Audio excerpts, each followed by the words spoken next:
우리 두 손을 들고 믿음으로 고백하십시다. 날마다 더하시는 주님을 찬양합니다. 오늘도 더하실 주님을 기대합니다. 주께서 더하시는 복된 삶을 살겠습니다. 네, 옆에 분들, 앞뒤 분들 축복하십시다. 더하시는 축복의 주인공 되시기 바랍니다. 더하시는 축복의 주인공 되시기 바랍니다. 저는 여러분들이 정말 복 있는 사람, 복된 인생 되기를 간절히 바랍니다. 기왕에 하나님을 믿는데 하나님을 믿는 백성들에게 허락하신 은혜와 평강과 그 축복이 저와 여러분 가운데 넘치게 되어지고 그것을 나누고 전할 수 있는 축복의 통로로 부름받은 그 부르심에 합당한 삶을 살아가는 복 있는 성도님들 되시기를 주님의 이름으로 축복합니다.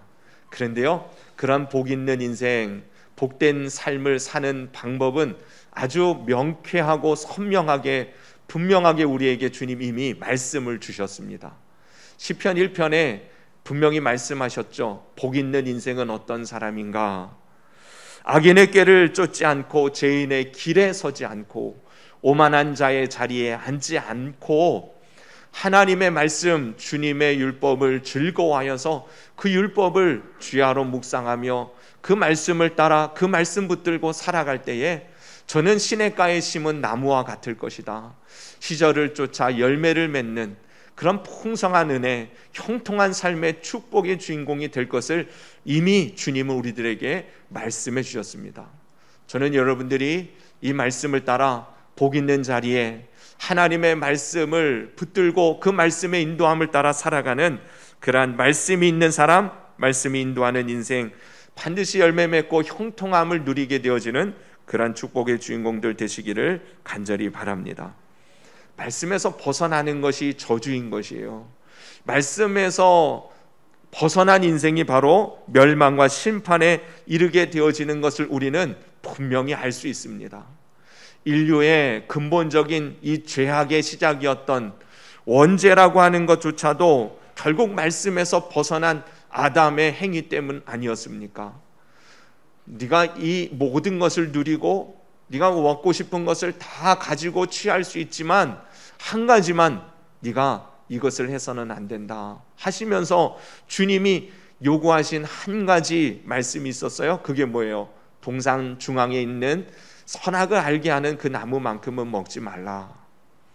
주님이 그렇게 말씀하신 그 말씀을 이 아담은 거역한 것이죠. 그 말씀에서 벗어난 삶의 자리에 이르게 되어진 것입니다. 그것이 죄요, 죄로 인해 이 땅의 어두움이 그리고 저주와 심판과 사망이 멸망이 임하게 되어진 것입니다. 오늘날에도 우리네 인생의 어두움이 드리우고 슬픔과 고통과 심판과 사망이 임하게 되어지는 것, 근본적인 이유도 동일한 것이에요.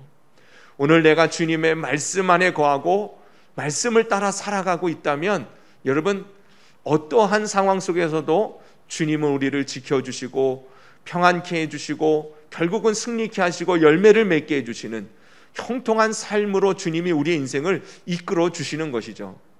그러나 그 말씀에서 벗어났을 난 자리에 이르렀을 때에 우리는요 어두움에 처한 심판과 멸망과 고통과 슬픔, 아픔 속에 살아가게 되어지는 그런 경험을 예수님을 믿는 사람이라고 할지라도 여전히 맛보게 되는 안타까운 모습이라는 것입니다.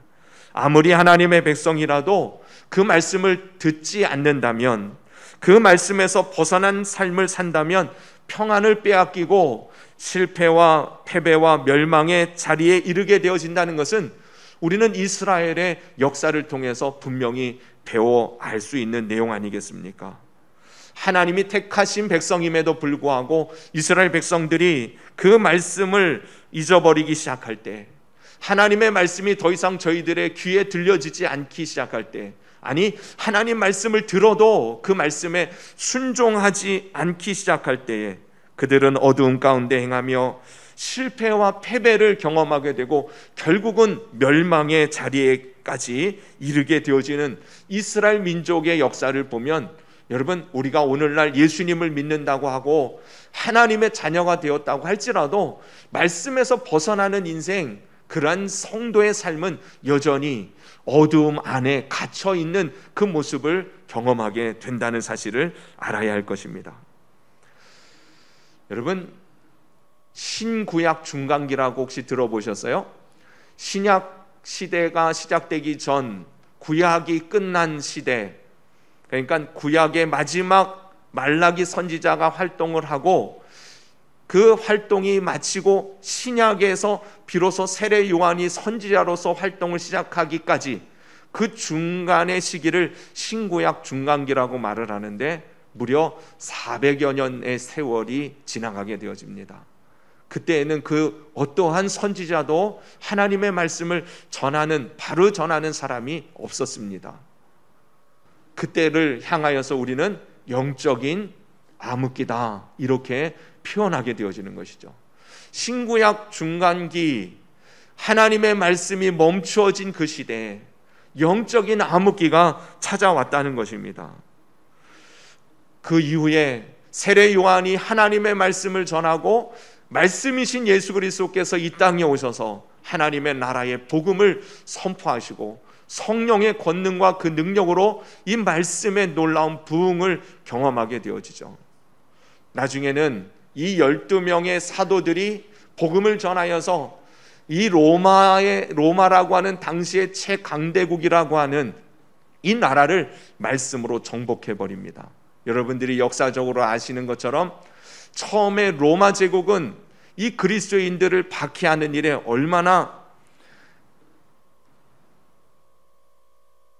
저들이 이 로마에 믿는 하나님의 예수님을 믿는 사람들을 향하여서 하는 극심한 박해 모습들을 우리는 역사적인 기록을 통해서 우리가 알 수 있지 않습니까? 그런데 여러분, 로마가 313년이 되어지면 기독교를 종교로 인정하게 됩니다. 그 밀라노 칙령에 의하여서 이 콘스탄티누스라고 하는 황제가 이제 기독교를 종교로 인정하기까지 되어져요. 그리고 시간이 한 70여 년 세월이 지난 다음에 이 데오디시우스라고 하는 이 황제가 등극하게 되어지는데, 이 황제가 예수님을 믿게 되고 그것으로 인하여 병고침을 경험하게 되고 살아계신 하나님 예수 그리스도의 그 이름을 믿기 시작합니다. 그리고 저가 이 나라의 종교를 기독교로 바꾸어 버려요. 그게 380년입니다. 그러니 예수님을 믿었던 사람들을 박해하던 로마 정권이 이제는 예수님을 믿는 그런 나라로 바뀐 것이 400년이 좀 안 됐을 때 그런 놀라운 변화들이 있었어요. 그 중심에는 무엇이 있었습니까? 하나님의 복음, 예수님의 말씀, 그 말씀을 붙들고 살아가는 믿음의 사람들의 그 분명한 빛 가운데 걸어가는 그들의 모습이 그 어둠에 갇혀 있었던 악한 사단의 정권이었던 이 로마를 바꾸어 놓은 것이에요. 그 이후에 이 교회가 이 정권을 등에 업고 세상적인 힘도 갖게 되어지고 그러다 보니 이제 교회는 점점 화려한 건물과 그리고 찬란한 예식에 빠지기 시작합니다. 그러면서 하나님의 진정한 말씀을 놓치기 시작하는 것이에요.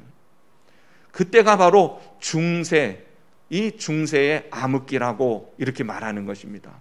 하나님은 그 가운데서도 신실한 하나님의 남은 자들을 통해서 이 땅에 다시금 하나님의 생명의 회복을, 부흥을 허락하시는데, 마틴 루터나 존 칼빈이나 쯔빙글리나 이런 사람, 믿음의 사람들, 그들을 통해서 이 땅에 다시 한번 하나님의 복음의 생명의 은혜를 회복시켜 주십니다. 그리고 저들은 오직 하나님의 말씀으로 돌아가자, 초대교회로 돌아가자, 하나님의 은혜에 붙잡힌 그러한 진정한 말씀에 의한 삶을 회복하자라고 말하면서 종교개혁을 일으키게 되어집니다. 영적인 암흑기에서 벗어나 진정한 하나님의 복음이, 말씀이 회복되어지니 온 열방 가운데 예수 그리스도를 믿는 믿음 안에 빛의 자녀들이 곳곳에서 일어나게 되어지고 오늘날 우리에 이르기까지 개신교가, 개혁교회가 하나님의 말씀 위에 이렇게 든든히 세워져 오게 되어진 것입니다. 여러분, 인류의 역사를 보면 한 나라의 흥망성쇠가 결국은 말씀에 달려 있다는 것을 우리는 알게 되어져요. 개인의 삶도 마찬가지입니다. 개인의 인생도 복과 저주가 말씀 가운데 달려 있다는 것을 우리는 잊어서는 안 될 것입니다. 말씀이 임하는 인생, 그 말씀을 붙들고 살아가는 인생은 결국은 빛 가운데 참으로 하나님의 은혜와 복된 역사를 이루며 살아가는 인생이 되어지더라는 것입니다. 오늘 본문 시편 기자는 이 말씀의 축복을 경험하면서 이렇게 고백하는 것이에요. 주의 말씀은 내 발의 등이요 내 길의 빛이니이다. 주님의 말씀이 바로 내 발의 등이 되어지고 내 길의 빛이 되어졌습니다 라고 고백하고 있다는 것입니다. 자신의 삶에 어둠이 임할 때마다, 자신의 삶이 막막할 때마다, 어찌할 바를 모르는 답답한 지경에 놓일 때마다 하나님의 말씀은 빛이 되어졌고 길이 되어졌음을 고백한다는 것이에요. 특별히 그는 말씀을 등불과 빛으로 묘사하고 있습니다. 등불과 빛으로 묘사한다는 것은 무엇을 의미하고 있는 것이에요? 곧 밝음을 전제하고 있는 것인데요. 이 밝음이 필요한 경우는 어두움을 전제하고 있을 때 아니겠습니까? 그러니 인생이 어두울 때에 여러분, 하나님 말씀만이 우리의 삶의 빛이 되어진다는 사실이라는 것이에요. 이 시편 기자가 고백한 것처럼 사실 우리의 인생이, 우리네 삶이, 이 땅에서의 우리네 삶이 어두움 그 자체입니다. 하나님을 떠난 인생, 죄악이 관영하고 타락한 세상은 어둠의 권세, 사단 마귀가 장악한, 사단 마귀가 공중 권세를 잡은 세상이 바로 우리가 살아가고 있는 이 땅의 삶인 것을 우리는 잊지 말아야 합니다. 이 땅에서의 우리네 인생이 혼돈과 혼란 그 자체인 것이고, 그러다 보니 우리가 이 땅을 살아가면서 고통과 슬픔과 패배와 좌절과 근심과 걱정과 고난과 역경과 아픔과 상처와 시기와 질투와 다툼, 이런 것들이 우리가 살아가는 이 세상의 모습들인 것이죠. 하나님 없는 인생, 이런 어두움의 세상에서 헤매고 허덕이며 살아가게 되어지는 것이 바로 하나님 없는 말씀을 잃어버린 인생인 것입니다. 다시 말씀드리지만 하나님의 백성이라고 할지라도요, 이 어두움의 세상에서 살고 있다는 것을 우리는 놓쳐서는 안 됩니다. 하나님의 자녀라고 할지라도 말이에요, 하나님의 말씀의 빛이 비춰지지 않으면 우리는 우리의 삶의 현실이 어두움 속에 헤맬 수밖에 없는 삶의 현실이라는 것을 기억해야 할 것이에요. 이런 세상에 예수님은 빛으로 오신 분이십니다. 예수님은 이 어두움의 세상의 빛을, 참된 빛을, 생명의 빛을, 구원의 빛을, 소망의 빛을 비추시기 위하여 오신 분이 바로 예수님이십니다. 요한복음 1장에는 분명히 말씀하고 계시죠. 태초에 말씀이 계시니라. 이 말씀이 하나님과 함께 계셨으니 이 말씀은 곧 하나님이시니라. 그가 태초에 하나님과 함께 계셨고 만물이 그로 말미암아 지은 바 되었으니 지은 것이 하나도 그가 없이 된 것이 없느니라. 그 안에 생명이 있었으니 이 생명은 사람들의 빛이라. 빛이 어둠에 빛이 되어 어둠이 깨닫지 못하더라. 여러분, 예수 그리스도 말씀이신 그분이 이 세상에 빛으로 오셨다라고 말씀하고 있는 것입니다. 그래서 예수님이 임하는 곳에는 어둠이 물러가고 빛된 삶이 회복되어지는 것이에요. 저는 오늘 이 시간에도 우리 빛 대신 예수 그리스도께서 저와 여러분 가운데 임하기를 주님의 이름으로 축복합니다. 여러분들의 삶의 가정에, 여러분들의 앞에 삶의 어떤 계획 가운데도 주님이 함께 하셔서 빛된 삶을 새롭게 살아가는 은혜가 회복되기를 주님의 이름으로 축복합니다. 개인은 물론이고 가정도, 그리고 한 지역도, 한 나라가 회복되어지는 역사는 바로 그 빛 대신 예수님이 찾아오실 때인 것이에요.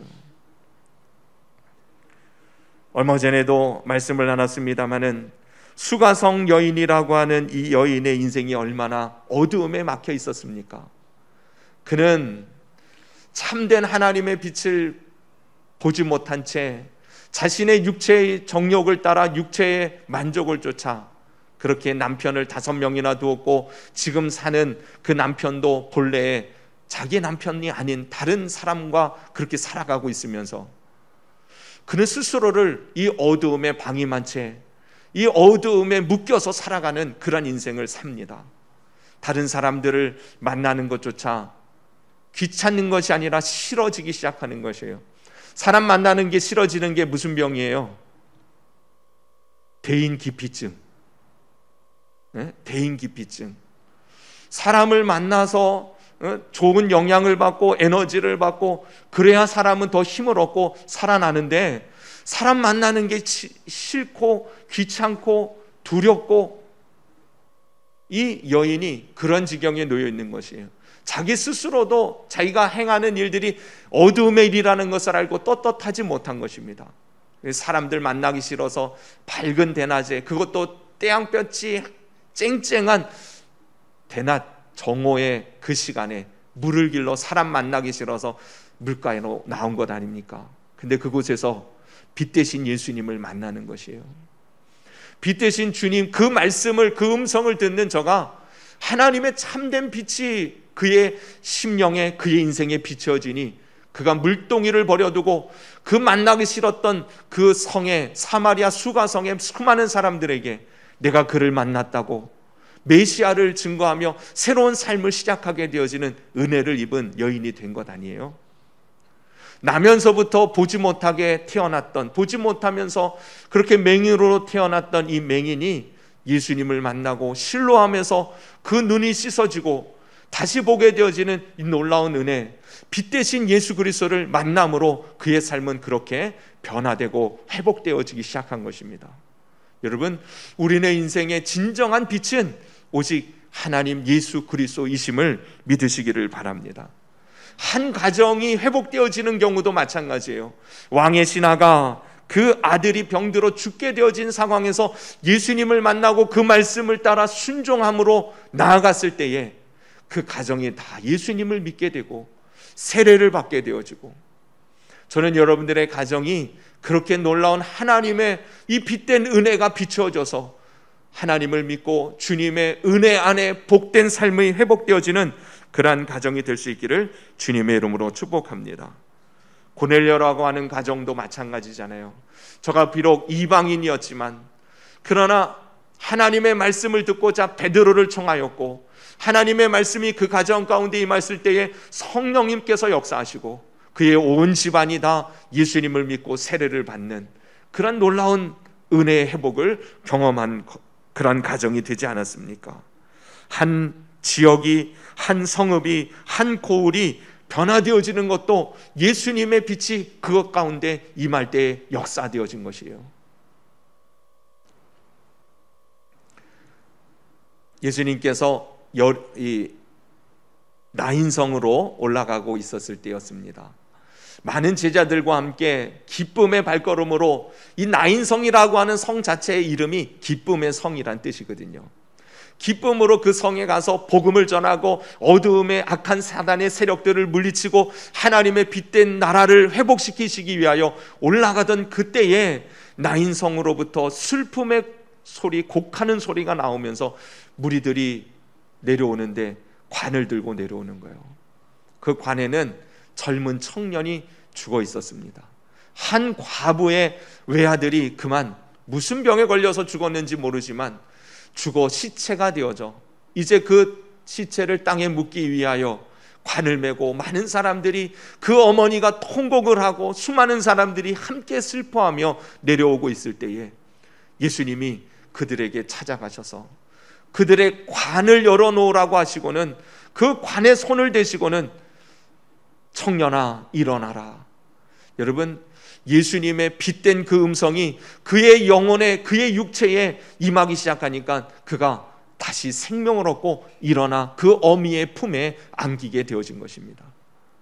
저는 여러분들이 예수님을 믿는 데 있어서 예수님 그분이 바로 내게 임할 때에 나의 어둠은 물러가고 사단 마귀에 장악되어졌던 그 어떠한 것들도 자유케 되어지는 은혜가 임한다는 이 사실을 진심으로 전적으로 신뢰하고 믿고 경험하는 복 있는 성도들이 될 수 있기를 바랍니다.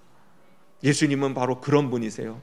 어둠에 갇혀 있었던, 슬픔에 갇혀 있었던 그 동네에 주님은 빛으로 다가가셔서 그 슬픔의 행렬이 기쁨으로 다시금 그 성에 올라가서 하나님의 나라의 빛된 영광을 찬송하게 되어지도록 역사하여 주신 것입니다. 저는 여러분들이 예수님을 믿을 때 이런 은혜를 경험하게 되기를 축원합니다. 예수님이 빛이심을 정말 믿고 그 빛된 주님의 은혜로 회복되어지는 역사들이 있기를 바라요. 이스라엘 민족들에게는 버려진 땅입니다. 사마리아라고 하는 땅 말입니다. 이 사마리아라고 하는 그 땅에는 유대인들은 그 땅을 밟는 것조차 싫어했습니다. 그런데요, 예수님의 제자 중에 한 사람이었던 빌립 집사라고 하는 이 빌립이 예루살렘에 있는 큰 박해로 인하여서 뿔뿔이 흩어지고 복음을 전하기 위하여 나갔을 때 이 사마리아 성에 하나님의 복음의 은혜가, 예수 그리스도의 생명의 은혜가 비춰집니다. 그리고는요, 그곳에 수많은 영혼들이, 어둠에 갇혀 있었던 버려진 땅의 그 영혼들이 예수님을 만나고 구원을 얻게 되고 그들 안에 놀라운 치유와 회복을 경험하면서 성경은 분명 기록하기를 그 어둠의 땅 사마리아 땅에 큰 기쁨이 있더라, 이렇게 기록하고 있는 것이에요. 여러분 안에도 예수 그리스도 그 주님의 빛 대신 은혜가 임할 때에 큰 기쁨이 회복되어지는 줄로 믿습니다. 빛 대신 예수님께서 임할 때 어둠이 물러가고 밝고 빛나는 하나님의 나라가 임하게 되어지는 것이에요. 그렇다면 오늘날 어떻게 우리에게 이 예수님이, 그 빛 대신 주님이 임하게 되어집니까? 요한복음 15장 포도나무 비유에서 우리는 그 분명한 방법을 배우게 됩니다. 나는 포도나무요 너희는 가지라. 그가 내 안에 내가 그 안에 거하면 사람이 열매를 많이 맺나니 나를 떠나서는 너희가 아무것도 할 수 없음이라. 사람이 내 안에 거하지 아니하면 가지처럼 밖에 버려져 마르나니 사람들이 그것을 모아다 불에 던져 사르느니라. 너희가 내 안에 거하고 내 말이 너희 안에 거하면 무엇이든지 원하는 대로 구하라. 그리하면 이루리라. 여러분, 주님 뭐라고 말씀하세요? 내가 너 안에, 너가 내 안에 거할 때 결국 열매를 맺는 풍성한 삶, 하나님께 영광 올려드리고 제자로서 누리는 영광의 빛된 삶을 맛보게 되어질 것을 말씀하실 때에 너가 내 안에 내가 네 안에 라고 할 때 주님은 다시 말씀하시기를 내가 내 말이 너희 안에 거하면, 이렇게 말씀하세요. 여러분, 예수님이 우리 가운데 임하는 방법은 다른 것이 아닙니다. 하나님의 말씀이 내게 임하는 것이에요. 주님이 내게 말씀하셨던 그 음성이 내 안에 새겨지고 내 안에 떠나지 않으면 여러분, 그 말씀이 우리를 진리 안에서 자유케 하고 풍성케 하고 평강을 누리게 하고 승리케 하여 주시는 능력이 되어주는 줄로 믿습니다. 결국 말씀이 임하는 인생이 주님과 함께 빛 가운데로 걸어가는 인생이 된다는 말씀이에요. 여러분, 시편 119편은 성경 전체 말씀 중에 가장 긴 장입니다. 176절까지 있으니까 말이에요. 근데 이 시편 119편의 중심 주제는 하나님의 말씀에 관한 이 시편 기자의 고백이에요. 그 유명한 고난이 내게 복입니다. 내가 이 고난을 통해서 주의 율례를 배우게 되었기 때문입니다. 이 고백도 이 시편 119편에 나오는 말씀이고요. 오늘 우리들이 읽은 주님의 말씀은 내 발의 등이요 내 길의 빛이십니다. 여러분, 결국은 하나님의 말씀에 대하여 고백하는 이 시편의 이 내용, 이 고백의 내용, 결국 이 시편 기자는 말씀을 통해서 그의 인생이 결국 어둠에서 빛 가운데로, 심판과 저주와 멸망에서 생명과 그리고 풍성한 영광스러운 승리의 삶 가운데로 인도되어졌음을 고백하게 되어지고 있어요. 이 시편 기자는 누군지 아세요? 다윗이 이 시편 119편을 썼습니다. 그러니 다윗의 인생을 우리들이 늘 묵상하고 생각하지 않습니까? 그와 같이 복되고 빛난 인생을 살았던 사람이 또 어디 있을까 싶은데, 사실 그의 빛나는 인생, 승리하는 삶, 영광스럽고 존귀한 인생이 되어진 것은 하나님의 말씀이 그를 그렇게 인도해 주셨음을 깨닫게 되는 것이에요. 여러분들의 인생도 마찬가지입니다. 하나님의 말씀이 여러분들을 붙들어 주시고 인도하실 때에 여러분들의 길은 어둠에서 빛 가운데로, 실패와 좌절에서 승리와 성공의 영광스러운 삶으로 변화되어 줄 수 있음을 믿으시기를 바랍니다. 예수님이 함께하면 변화되어지는 것처럼 그 예수님이 말씀으로 우리 가운데 임할 때 우리 안에는 이 놀라운 변화, 새로운 생명의 역사들이 반드시 일어나게 되어줄 줄로 믿습니다. 다윗은 그것을 깨달은 복 있는 지혜로운 사람이었던 것이에요. 그것을 깨닫고 경험했습니다. 어떤 상황에도 어떤 어려움 속에서도 말씀을 붙들으면 말씀이 그를 빛 가운데로 인도하고 계심을 알았던 것입니다. 말씀을 붙들으면 어둠이 물러간다는 사실을 깨달았다는 것이에요. 말씀은 곧 내 발의 등이요 내 길의 빛이십니다. 그 말은 뭐예요? 내 발의 등이라는 말은 근거리, 내 길의 빛이십니다 라는 말은 원거리, 다시 말하면 내 생의 모든 일거수일투족이 말씀 가운데 있을 때 빛 가운데로 걸어갈 수 있다는 것이에요. 여러분, 말씀은 우리를 자세히도 그리고도 멀리도 분명한 하나님의 생명, 하나님의 나라의 길로 인도해 주시는 축복의 능력이 되어지는 줄로 믿으시기 바랍니다. 그래서요, 이 다윗은 이 말씀을 붙들고 살아갔어요. 아니, 말씀이 다윗을 붙들어 복된 자리에 이르게 만들어 놓으신 것이에요. 그러려면 다윗처럼 우리에게도 그러한 믿음의 소망의 고백들이 있어야 될 줄로 믿습니다. 11절 보실까요? 11절, 119편 11절 같이 읽습니다. 시작. 내가 주께 범죄하지 아니하려 하여 주의 말씀을 내 마음에 두었나이다. 여러분, 다윗이 범죄하지 않는 비결로 말씀하고 있는 것이 뭐예요? 주님의 말씀을 내 마음에 두었나이다. 여러분, 우리가 어둠의 죄악 가운데서 벗어날 수 있는 비결은 말씀을 내 마음에 두는 것이에요. 14절 같이 읽습니다. 시작. 내가 모든 재물을 즐거워함같이 주의 증거들로 도를 즐거워하였나이다. 여러분, 주님의 증거들의 도, 하나님의 말씀 말이에요. 주님의 그 말씀을 즐거워하는데 얼마만큼 즐거워했대요? 내가 모든 재물을 즐거워함같이. 여러분, 우리가 가지고 있는 물질적인 그 주는 즐거움이 얼마나 큽니까? 재물에 대한, 이 물질에 대한 우리의 그 사모함이 얼마나 큽니까? 근데요, 이 다윗은 그것과 같이, 그것보다 더 여러분 하나님의 말씀을 더욱 사모하고 즐거워했다는 것이에요.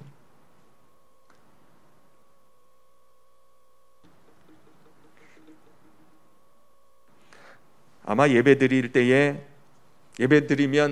돌아갈 때에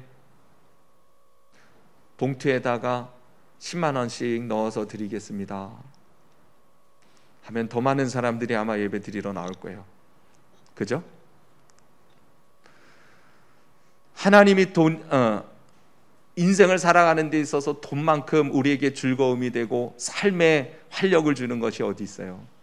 특별히 이 시대를 살아가는 믿는 사람이든 안 믿는 사람이든 재와 재물이 주는 그러한 도움이 얼마나 큽니까? 그것을 부인할 수 있는 사람은 아무도 없을 것이에요. 그런데요, 그것보다 주님의 말씀을 더욱 사모하고 즐거워할 줄 아는 그 마음, 그가 정말 복이 있는, 재물을 뛰어넘는 하나님의 축복과 은혜를 경험하는 복이 있는 인생이 되는 줄로 믿습니다. 다윗은 그것을 그렇게 고백하고 있는 거예요. 내가 모든 재물을 즐거움같이 주의 증거의 도를 즐거워하였나이다. 20절 보십시다. 20절 시작. 주의 규례들을 항상 사모함으로 내 마음이 상하나이다. 내 마음이 상하나이다. 말씀을 사모하는데 마음이 상한다는 말이 무엇이겠어요? 그 말은 뭐냐면 하나님 말씀을 더 알기를 원한다. 간절한 사모함이 이 마음이 상할 만큼 간절하다라는 그런 고백인 것이에요. 여러분, 말씀을 듣기를 소원하여서, 말씀 읽기를 원하여서, 그 말씀을 알고 싶어서 여러분 그 간절한 사모함이 마음이 상할 정도로 그러한 간절한 사모함이 있다면 여러분 다윗처럼 하나님께서 그의 인생을 말씀 가운데로 붙들어 주시고 인도해 주시지 않겠어요? 계속해서 이 119편에는 그런 말씀들이 계속 고백되어집니다. 72절 보세요. 주의 입의 법이 내게는 천천 금은보다 좋으나이다. 97절 내가 주의 법을 어찌 그리 사랑하는지요 내가 그것을 종일 작은 소리로 읊조리나이다. 123절 내 눈이 주의 구원과 주의 의로운 말씀을 사모하기에 피곤하니이다. 147절 내가 날이 밝기 전에 부르짖으며 주의 말씀을 바라싸우며 주의 말씀을 조용히 읊조리려고 내가 새벽녘에 눈을 떴나이다. 말씀을 얼마나 사모했든지 날이 밝기 전부터 하나님 말씀을 읽고 묵상하기 위하여 그렇게 새벽부터 주님의 말씀을 대했다는 거예요. 다윗의 인생이 참으로 부럽기 짝이 없습니다. 근데요 여러분, 다윗의 인생과 같이 우리에게도 주님은 동일한 은혜를 주실 수 있는 분이심을 믿으시기를 바랍니다. 근데 그 동일한 은혜를 주실 때에 다윗이 주님 앞에 어떠한 모습으로 섰는지를 우리가 또한 배워가야 되지 않겠어요? 본받아야 되지 않겠습니까? 다윗은 하나님의 말씀을 그렇게 사모했어요. 마음이 상할 정도로 아침에 새벽이 밝기 전부터 일어나서 말이에요, 하루 종일 그 말씀을 묵상했어요. 입으로 읊조리다는 말은 중얼중얼거렸다는 것이에요. 여러분, 빛 대신 예수 그리스도께서 우리에게 진정한 놀라운 회복의 은혜를 베풀어 주실 수 있는 것은 그 주님이신 말씀이 우리 가운데 임할 때에 우리는 그 말씀을 따라 하나님의 나라의 빛된 삶을 회복하고 인생의 빛된 그 은혜를 증거하는 복 있는 삶을 살게 되어줄 줄로 믿습니다. 주의 말씀이 내 발의 등입니다, 내 길의 빛입니다 라는 사실을 들어하는 것이 아니라 내 삶 속에 경험되어져 고백하는 찬송의 가사가 될 수 있는 복 있는 성도님들 다 되시기를 바랍니다. 예수 그리스도 그분이 빛이십니다. 그 빛 대신 말씀이 우리 가운데 늘 함께함으로 말미암아 어둠이 물러가고 하나님 나라의 빛된 은혜의 풍성함을 누리고 전하는 빛의 자녀로 부름받은 삶을 누리며 살아가는 모든 성도님들 되시기를 주님의 이름으로 축원합니다. 기도드리겠습니다.